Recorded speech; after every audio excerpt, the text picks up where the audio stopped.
tool is not the solution. The tool is just a piece of technology or a product offering that you happen to either acquire through a capital investment or subscribe to for an annual license. The game has been, for a long time, I'm going to buy this piece of hardware or software, right? You could buy a hardware investment, software, switch, whatever, or I'm going to purchase this type of database software and I'm going to have a perpetual license, and that's my solution, right? No, it's part of the solution.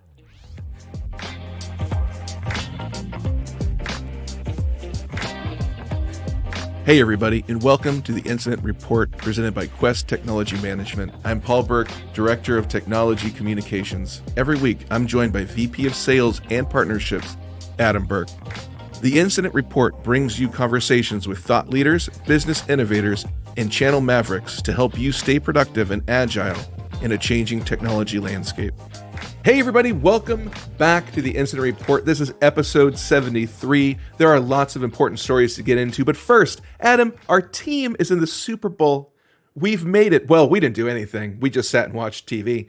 But the 49ers have made it. They're in Vegas, Super Bowl something. I don't know the number, but it's 50 something? I don't know. Anyways, the point is, Niners are there. Adam, how you feeling about it? Pretty excited, pumped for the game. It was fun to watch them go through the postseason and that miraculous comeback last week. Oh man, that was fantastic. Sorry to Detroit and the rest of the country.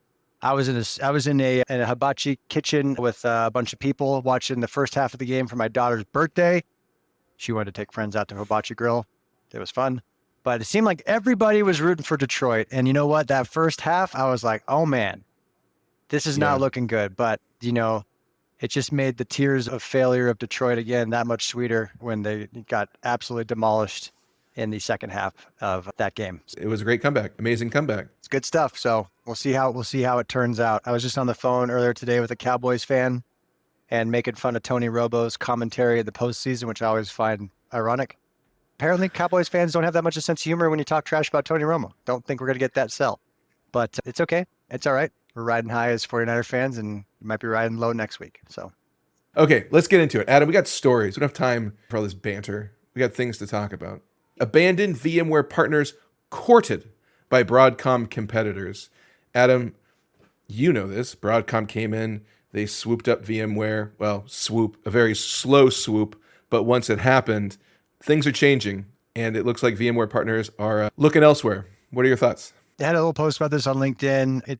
I've seen a lot of articles about this, about what's going on with Broadcom, and we've been reaching out to our customers and trying to understand what they like to do or what they're experiencing.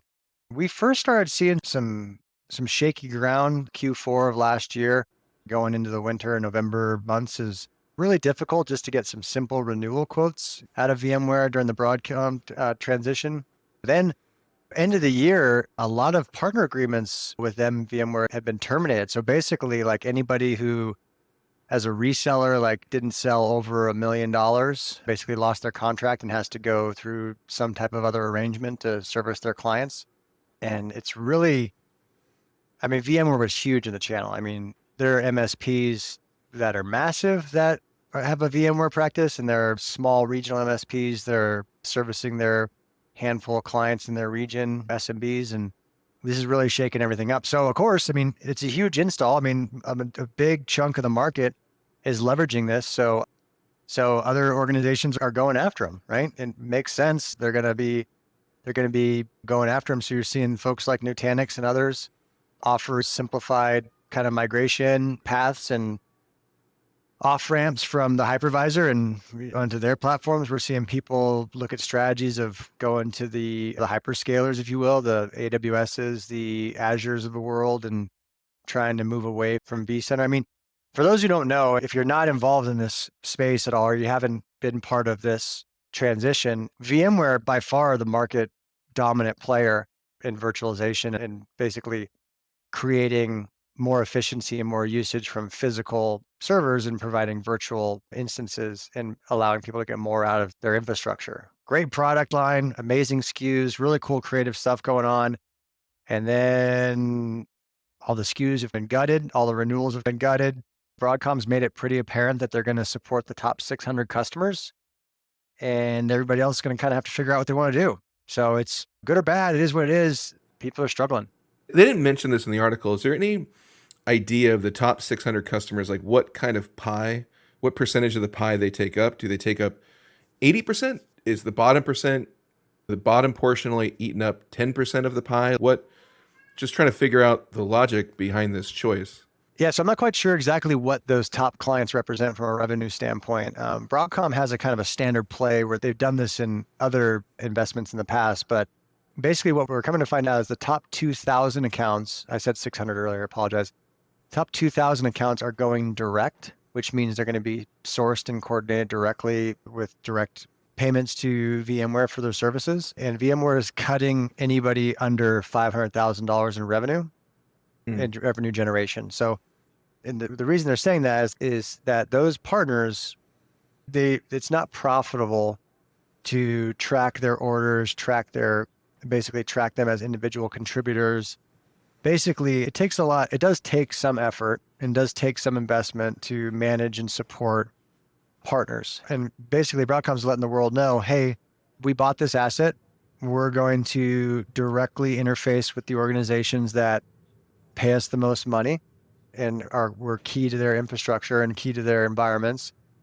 And we're going to ride this investment out, right? They're not necessarily going to leverage the channel to evangelize their services anymore, because if you look at it from a just strictly Machiavellian, hey, this isn't a nice way to look at the world, but it is what it is. VMware has an extremely large portion of the market, and Broadcom's making a bet that people aren't going to make the investment to move, and they're gonna eat what they're serving. And I hear people get really fired up about this, and I hear partners get really pissed off and ticked and very frustrated and pounding their chest and talking about how this is a horrible business strategy. And it's disappointing to see it, but at the same time, it's the marketplace. And if you tie your colors to the mast with one vendor and you buy into the hype cycle of the story they're telling, this kind of thing can happen. So I hate to say no one likes to hear this while they're bleeding revenue, but diversity is a good thing, right? And having diverse revenue streams and diversity of solutions is a good thing. A lot of what this article is saying is people are going after off ramps, but we'll see. It's a big consideration to all of a sudden swap hypervisor strategies. It's basically a pretty key component to your infrastructure. Do you think Broadcom could possibly reverse and say, you know what, this was a poor decision on our part? Or is there no coming back? Once the decision's made, horse out of the barn, Broadcom is making this in... Am I just hopeful for all these partners? I think you're being hopeful, but at the same time, so they're the people who are selling under $500,000, right? And they've gotten cut. But something that happens in these situations, the horse is definitely out of the barn as far as their opinion of the channel and their opinion of resellers and their partner strategy. That die has been cast, and you see them for what they are. The balancing act that they're gonna try with now, it's gonna be interesting to see how they court people who contribute a significant amount of revenue. How are they gonna pay off and incentivize those organizations to continue to play along, right? There's a horrible analogy around when totalitarians take over a country, right? It's, hey, you can either resist right away or play along, and hopefully they kill you last, right? So I think they're going to be balancing this concept of, hey, how can we we're going to go direct with 2,000, right? That's going to keep the lights on, and that's going to keep the numbers flowing and make this transaction profitable from an acquisition standpoint. But how are they going to balance the incentives for the rest of the partners that they didn't execute during the initial coup, if you will?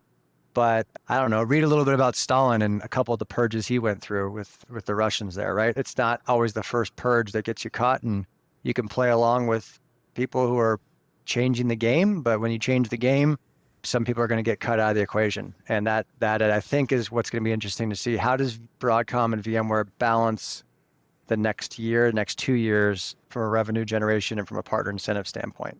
They didn't scorch earth everybody. They just basically cut off the bottom 10% and took the top 10, 25% for themselves, but there's still a big fat part of the middle market there that's going to have to deal with some of this. And I think they're probably accurately betting that the lift and shift is going to be beyond what most people want to deal with near term. They're going to do okay for the next couple of years. Long term, I think they're in trouble, but short term, I think they'll be fine. Yeah, one of the quotes was McBain said, "When the book is written 10 years from now, the conclusion will be short-term thinking and a financial hack on capitalism, resulting in the decimation of a legendary tech brand." That's a great point. But as far as like the legendary tech brand, everyone's kind of a flash in the pan when it comes to technology. So you just gotta be really careful about who you want to follow down the road. Up next, we're going over to channel futures. Before investing, Adam, in shiny new tech trends, make sure the network is ready. So invest in best class network infrastructure to help reduce costs and maximize returns on tech investments. It's that foundational aspect of, everything's, run across the network. And if you're going to be layering on the latest and greatest tools out there, you want to make sure you have a stable infrastructure and a stable network to basically support that. So everyone's talking about AI, that's happening all the time. People are talking about automation, but none of that works if you don't have a stable network. And I don't know, Paul, when you hear people talk about solutions, what do you think makes up a solution? When someone says like, hey, I'm selling a solution here, what do you feel like that makes up? I like this interactivity, Adam. So if somebody says, "Hey, I got a solution," first, I'm honestly going to think about like what kind of agenda do they have? Like, obviously, their solution is going to be the product they're selling. Obviously, the solution is going to be the company they work for. So I'm a little, Your guards up, your defenses are up. yeah, that's a great way to say it. You succinctly put it into words, Adam. My guard is up a little bit. I'm not saying they're dishonest. I'm not saying I don't trust it. Yeah. So like in the article, it talks about going beyond it says going beyond tech investments, right? And something that is really challenging for the channel and for partners and for consumers we heard about it with the VMware conversation we just had. I want everyone to hear this. I want everyone to say it with me. The tool is not the solution. All right. The tool that you're investing in is not the solution. VMware is not the solution. Okay. The tool is just a piece of technology or a product offering that you happen to either acquire through a capital investment or subscribe to for an annual license. And the game has been for a long time, I'm going to buy this piece of hardware or software, right? You could buy a hardware investment, software, switch, whatever, or I'm going to purchase this type of database software and I'm going to have a perpetual license and that's my solution, right? No, it's part of the solution. Go back, roll the clock back 20 years. I don't care if it was a VoIP solution or if it was a switching solution or a storage solution. You had to have the people and you had to have the process, meaning you had to have the labor and you had to have the experience or skill, the process, to leverage the tool and the technology. So people always talk about people, process, technology. That's really just people is the labor, process is the experience and the skill set, and technology is the tool or the product. We've fast forward 20 years from just buying assets 20 years ago, and you have these subscription licenses. We've talked about this on the podcast before. You have these subscription licenses for SaaS and software as a service and different types of platforms. You can go to Azure, you can go to AWS, you can go to Oracle Cloud, GCP, whatever platform you want.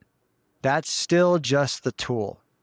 And a lot of people are continuing to take that old ignorance, if you will, of I'm going to buy a product and that's the solution. And the reason that they buy it is because the majority of the market sells it that way. Every vendor sells the idea that this is going to solve your problems. It's one aspect of the ability to solve your problems. The network that we're talking about in this article here is one aspect of what can help solve your business outcome. So, but no one really wants to talk about the labor costs that go into executing and leveraging that product, or the experience and the skill that go into leveraging that product.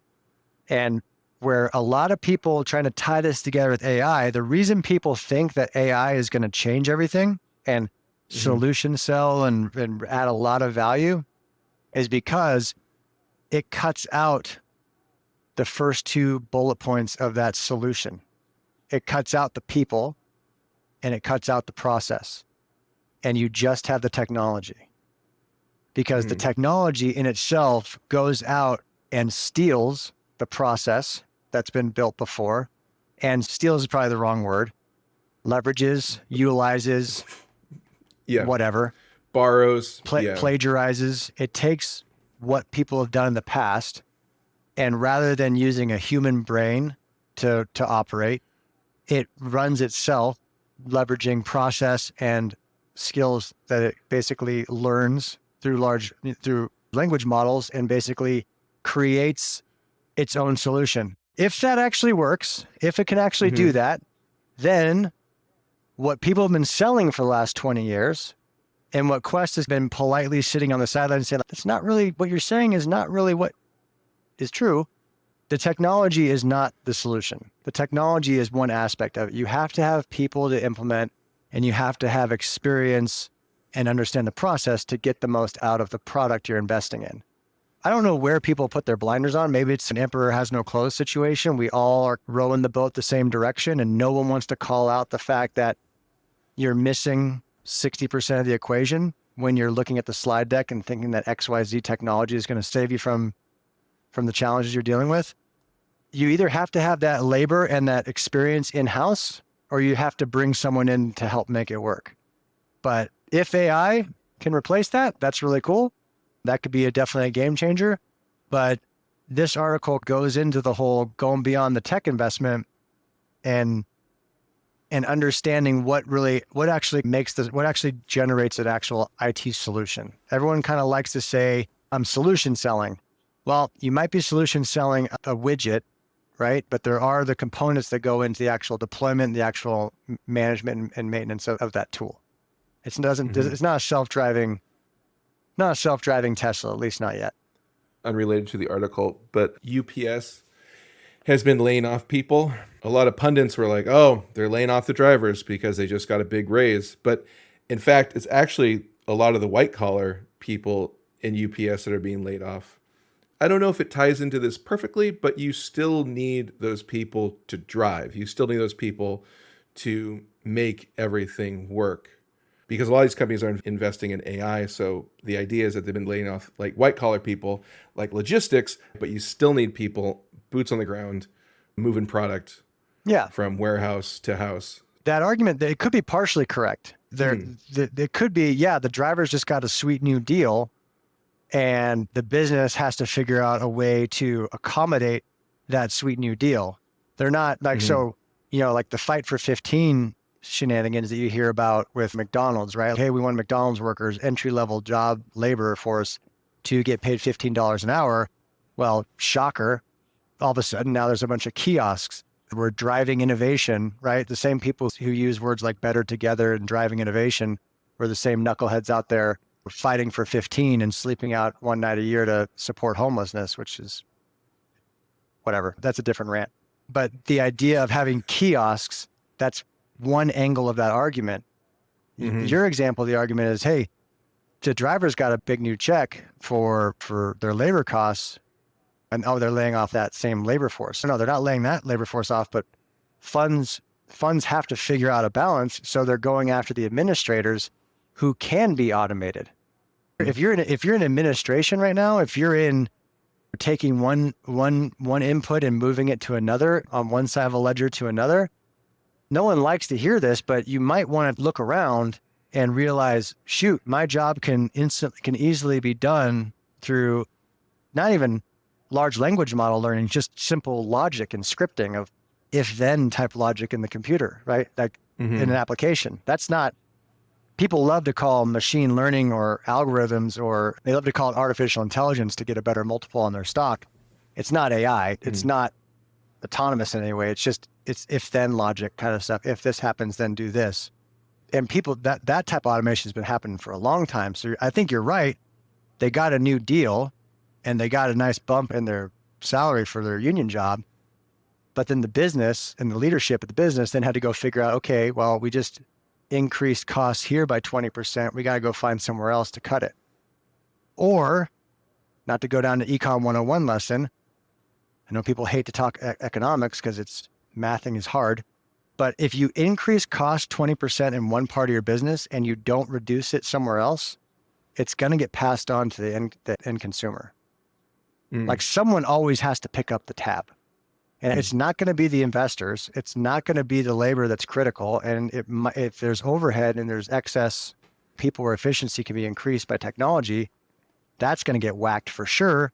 And then they're probably going to pass some of that on to the consumer anyways. So no free lunch, my friend. None at all. That's never going to happen. It's an important lesson. No free lunch. 5 for 15, Paul. Those are all fantastic points.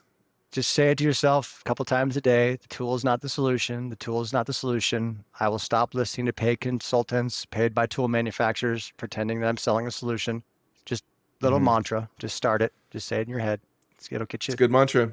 Tool is not the solution. It's a good mantra. It's going to save you on buying a lot of new stuff.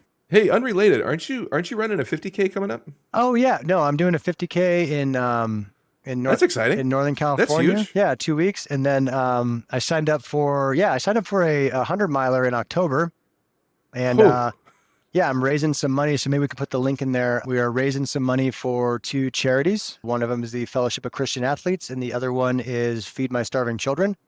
So figured doing a 100-mile race. I'm going to use that to maybe try to raise $100,000. So we just released it yesterday, 2 days ago, and already raised $1,000. So if you're running 100 miles, I think the first mile is always probably the toughest, right? Because you're a little nervous. So I'm thinking the first $1,000 is the toughest to raise. But by October, we're gonna raise 100. So and then we're gonna run 100. So 100K for 100 miles. Yeah, excited about that one. I love it. That's very cool. Yeah. Nice. Yeah. I'm definitely coming out. I'll make sandwiches or something. Or do you eat sandwiches on 100K? What do you do? What do you need on 100K? A little bit, just whatever your stomach can handle. I had some great insight from Patrick Oborn at Talaris. He's a great long distance runner. Got to hang with him on a few miles, and it's just it's a logistics thing, right? Get the calories in before you get too far behind on the deficit, and just keep on moving. So, gonna be training. I'll let you guys know how it's going. We got my first 50K training race coming up here, and it'll be fun. Love it. Everybody, thank you for listening. We'll be back next week with an all-new episode. Until then, have a wonderful week.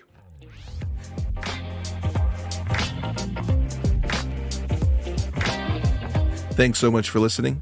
The Incident Report is brought to you by Quest Technology Management. With over 40 years of experience, Quest is a leading technology integrator working seamlessly with your staff and systems to achieve your IT goals.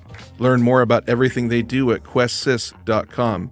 And if you have questions or suggestions for the podcast, you can always email Adam and myself at theincidentreport@questsys.com.